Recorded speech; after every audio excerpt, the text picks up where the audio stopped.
You are listening to The Remedy. Hey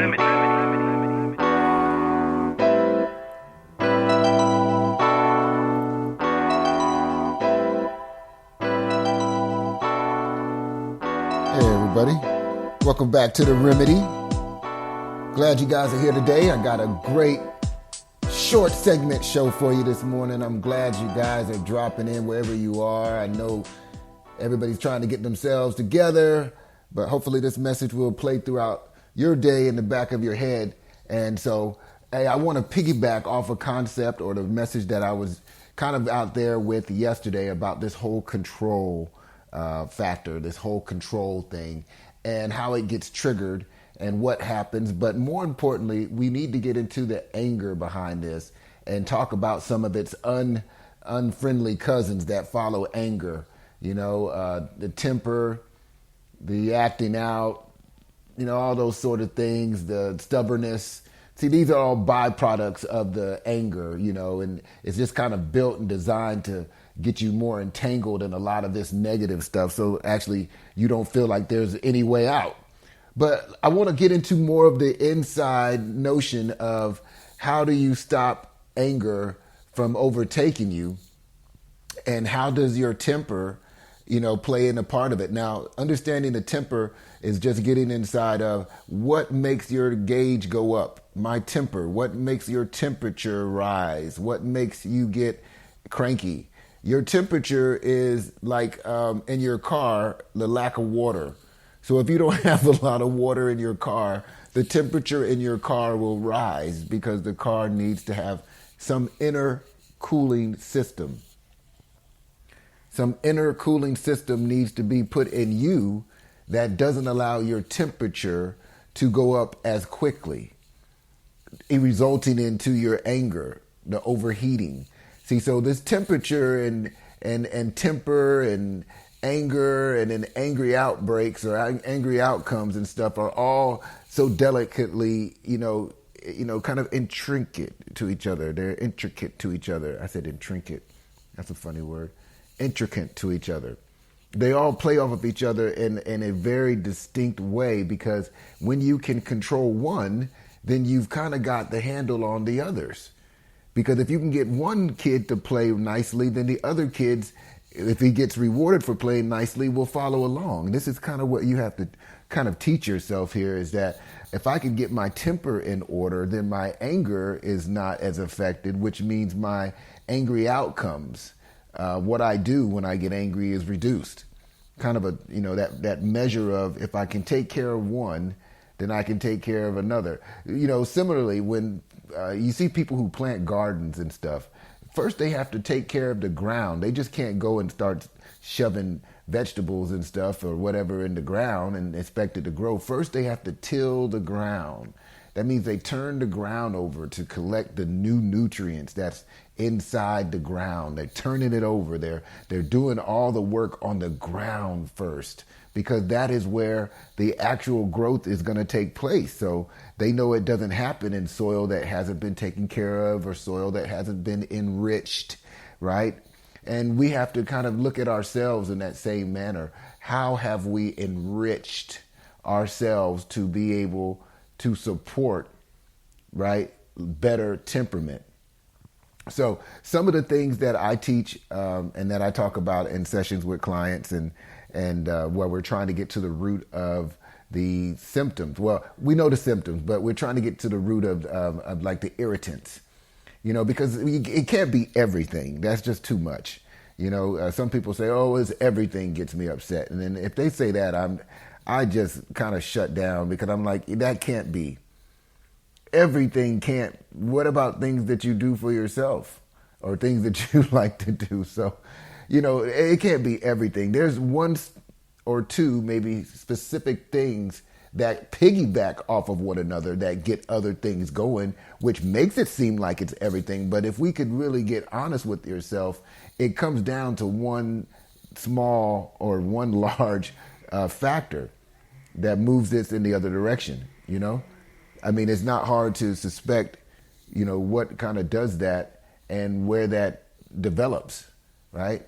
So I would think more along the lines of, if you have this type of temperament where things get you upset quickly, or you don't have a good handle on your emotions and anger can overtake you quickly, I would say that it's probably something dealing with a childhood learning wound, right, that probably didn't get understood very well from you as a child, or it wasn't reinforced with any type of proper love and discipline, right? So one of the things could be where somebody was very impatient with you. Maybe a parent or someone was impatient with you, and they kind of always resulted into wanting to hit or punish or something that didn't always seem fair. So let's say you dropped the milk and now you could possibly get a spanking for it. This is the extreme it doesn't make sense for that punishment to be fitting of this situation, but there are people who push the extremes in our life and can create these temperaments where we don't have a lot of patience for things because we weren't given a lot of patience for things. And that's really where that control measure goes into hand as well, because when we want to control things, we don't have a lot of patience for people to make up their mind to whether or not they want to be controlled. So I think this whole temperament idea is going to start working in a way that, in a better way, when you can get inside of what really makes me have a quick temper. And it's probably a certain type of people, a certain type of situation, but I'm thinking it's all nervous bound.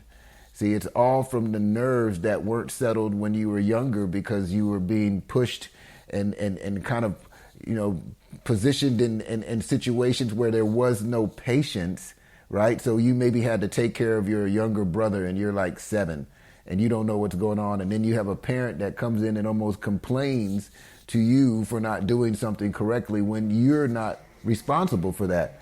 That wasn't your deal. You didn't have a child at 7.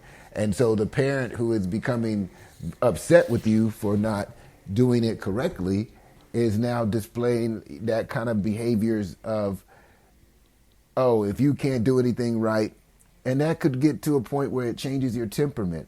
All that plays on your temperament because it's how you operate, it's how you see yourself. And developing that at a young age can be detrimental. We see it all the time in the work that we do where people don't really have the ability to see things differently because of the way they were conditioned. But as we get more into that concept, let's hold on to that temperament and let's see how it triggers the anger. All right, because this is going to be some things that you guys got to think about at home alone and when you got the time and where you can really just pinpoint, like I said, why does my temper get so hot? What makes me irritated? What is it about people or things or situations that get me more nervous? See, I want you to look for a nervous energy because temperament is always associated with kind of that nervous, uncomfortable feeling, and then it makes you on edge. So just kind of look at that. It might be a new way of doing it, but just trust me. All right, so now let's get back into the triggering the anger part. The triggering the anger part gets started when, of course, no control over temper. All right, we're hot, but the anger comes into play because we don't have a good response to what we're feeling. And this is where we got to look at how can we respond more effectively, faster when we feel this way. Like it can't be a delayed reaction. It can't be like, well, I don't know what I'm going to do. See, that gives your brain too much option. There needs to be a plan in place, almost like, if you saw something happen at home, if you spilled a drink, you clean it up, right? I mean, you just don't walk over it. I mean, if you, I don't know, I'm just trying to think of something where there's an immediate response and you don't sit there and think for like an hour of what to do. You respond to it and you get it done. Or even in the kitchen, you make preparations to be able, to do something properly. You have all your ingredients, you have all your stuff. This is just a prep situation more than anything, because if we can prep for moments that we lose our temper and anger ensues because we don't have good control over our emotions, if we have something in place that's a kind of a kill switch of a better kind of a phrasing, kill switch stops everything from happening. It tells us to shut it back down, bring it back to at least a 3 where we can observe and appreciate where we're feeling, what we're feeling, and get back into a more of a center. You know, we have to be able to disengage this whole rise of the temper so we can then pull out of the anger activity that happens once we're already there. Once we're there, this is when we're in, you know, kind of just not thinking. We're just going to say whatever we need to say. We're going to cause all the damage we need to cause, and then we'll just deal with it tomorrow. But the problem is people don't deal with things tomorrow.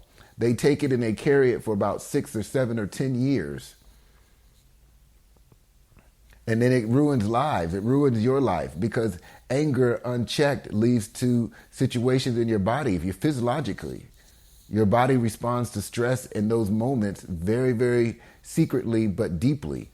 And doing those things over and over only compound the issue because you live a life of low expectancy. You live a life of fear. You live a life of disengaging in situations where you can't feel like you can match. You know, you start disengaging in a lot of things that are pleasurable to you and only live the negative sides of life. And then you wonder at some point why things aren't working out, why you don't have the group of people around you that you can appreciate. It's because we haven't checked ourselves in the right way. So today, I want you to take a moment to think about what the temperament, what gets you going, how much water is in your tank, how much water do you have in you to cool you down? And if you can think of water in this way, the kindness, politeness, you know, do I work things out with people? Am I cordial? These are things that are of like the water of the pureness inside of you, right? Am I respectful? Yeah. You know, do I speak to people with, kind of good communication where I'm not biting them? I'm not, saying things that get people moving in the wrong direction. These are the notions that you need to think about. All right. And if you don't have enough of that, you need to figure out where you can get that. Where is your supply of that? Find a supply of what you need to cool you off. Then I want you to look at the anger and associate what outcomes do I do that I know I should be done with for good. Because these are going to be important, because once you notice those things not happening, it's going to free up your time, right? So not punching holes in the wall frees up your time for healing holes within you, right? For getting more in the center line. So let's think about that the best we can, all right? And as we move into next week and get more concepts going about this, we'll find that we got some really cool things going, all right? So I appreciate you guys listening. Welcome to the Blueprint Podcasts, a mental health show hosted by James Thompson. Let's join in now to hear today's topic.